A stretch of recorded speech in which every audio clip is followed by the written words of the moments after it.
They say all the answers lie at the top of the tower.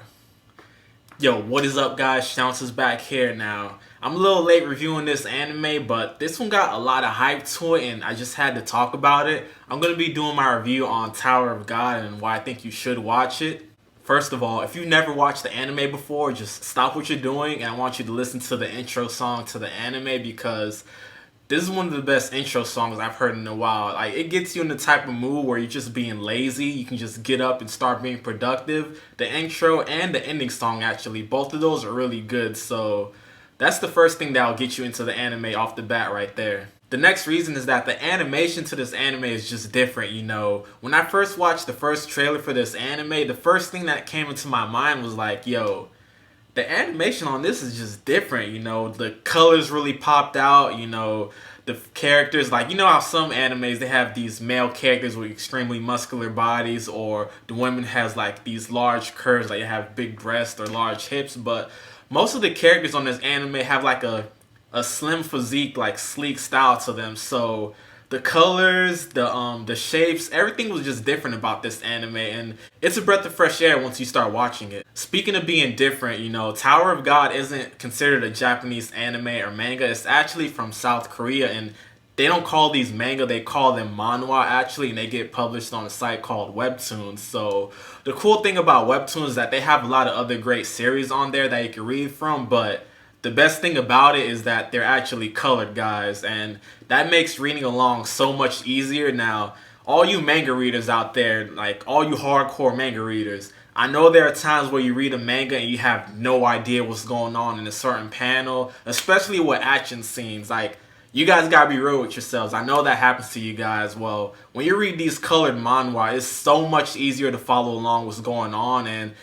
it's dope because it's a free site too, and you can even download it on your phone. So, speaking of being different, you know, Tower of God is just different in its own way, but different is a good thing. You know, the first season is out right now, and it's only about 13 episodes. So if you're into the shorter animes, this is definitely for you. And now, if I had to compare this to two animes that it reminds me of, I'd probably say Hunter x Hunter and My Hero Academia. And by the way, Hunter x Hunter is one of my most favorite animes of all time. It's definitely in my top 5. And why I say it reminds me of Hunter x Hunter is because the way that the main character, Bomb in Tower of God, meets a close friend of his named Kun, it just reminds me of how Gon from Hunter x Hunter meets one of his close friends, Killua. So that's one of the reasons why it reminds me of Hunter x Hunter. Now, with My Hero Academia, like, that has a huge selection of characters in the whole anime, and that's kind of what Tower of God reminds me of also. You know, it's not just about like one or two main characters. There's like a lot of cool characters in this anime.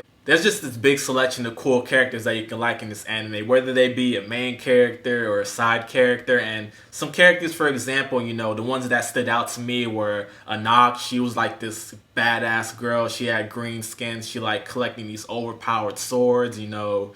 Some comic relief characters like Rock and She Beast, but Kun was dope also. But my favorite character in the whole show, and this is pretty funny if you guys start watching it, is a character named LaRose. So if you guys watch the anime and see that character, he's definitely my favorite one. So I'm a lazy person, so that's why I'm saying he will be my favorite character.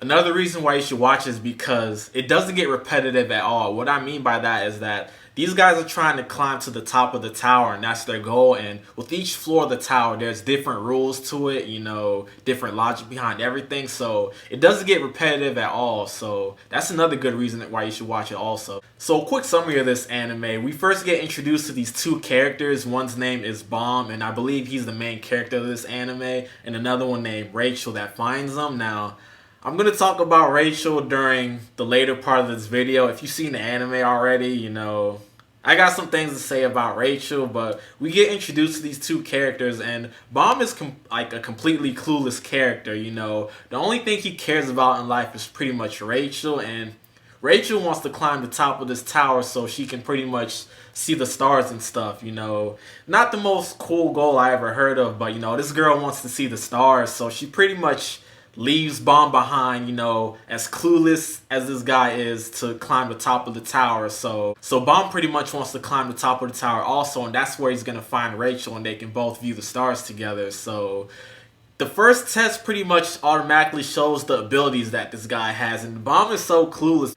His first test is pretty much going through this cage with like this deadly like giant eel in it and breaking this crystal ball, and one of the Jihads gives this man like this overpowered sword called the Black March, and this thing doesn't unlock its abilities for everyone, you know.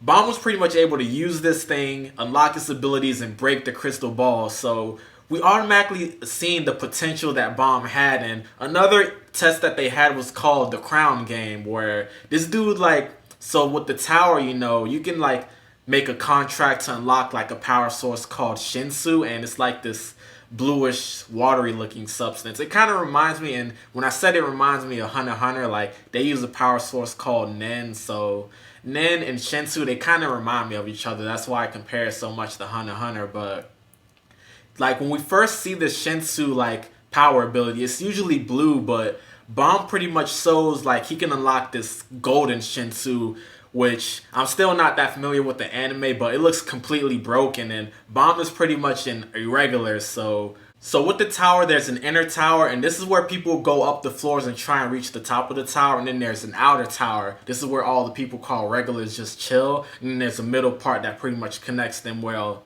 The guardian of the first floor, and his name is Hedon, he chooses people from this outer tower that can choose to climb up the inner tower to reach the top. Well, Bomb is an exception to this because he's called an irregular, and he's from the outside, so he's not someone that's from within the inside of the tower. So there's different logic that applies to Bomb, but the potential that irregulars have that I can see now is pretty much just insane. So Bomb pretty much goes on this adventure to climb the top of the tower, you know. He meets some dope characters to form a team with, you know. One's name is Rock, and he's extremely funny, you know. This is like a crocodile sort of dude, and he's extremely buff. He has an obsession with eating chocolate, and he calls everyone turtles in this show, which is pretty hilarious. And Kun. Now, Kun is an interesting character in himself. He came from this privileged family, and his sister was supposed to be selected to be one of the princesses of Jihad. And if you don't know what Jihad is, they select these 13 elite females to serve them. They give them these super strong abilities, and they get to choose from these 13 overpowered swords called the monthly series. There's about 13 of these, I believe, that represents each of the months. So, you know, there's 12 months in a year. I don't know why they call it 13 monthly series. You know, one of them got to have a unique name to it. But, all right, back to the story. He came from this privileged family, and his sister was supposed to be selected to be a princess of Jihad, but she wasn't selected. They actually got shut out from that family. So it's funny because people from the tower keep reminding him about that. You know, one of the test administrators reminds Bomb to be careful about Kun, you know. Kun is an interesting character, you know. He's extremely tactical, but he has a lot of trust issues, and we can see that from some of the tests that he did. So Bomb goes on an adventure with his teammates Rock and Kun, but we meet some other cool, you know, side characters in the story also. Like I said, Lero is my favorite character in this anime, but so pretty much Bomb and his crew are doing these tests to go up to the tower, and they pretty much find Rachel, and me at first being happy because, you know, I like seeing the love story, you know, I'm hoping everything's gonna turn out good.